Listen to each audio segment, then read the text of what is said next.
Hello guys, in this video I am going to show you how to create a guide in the Wanderlog application. But first I just want to mention, don't forget to subscribe to my channel, because at 10,000 subscribers I am going to show you my whole YouTube revenue statistics and growth strategy, as well as how to make money online. Let's jump into it. First of all, open the application on your phone and then click on the plus sign at the bottom of the page and then click on the guide button. So first just select the destination and then click on the create guide button.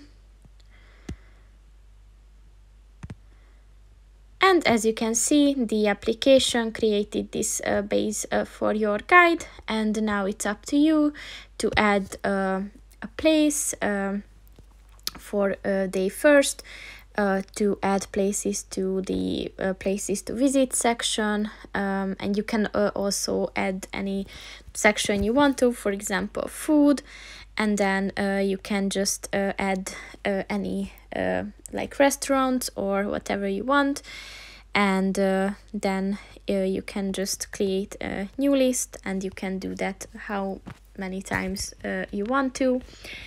You can share your guide, and you can check like a preview of it if you want to, and it's a very useful tool for your future travels. So that's pretty much it for this video, guys. See you in the next one. Goodbye.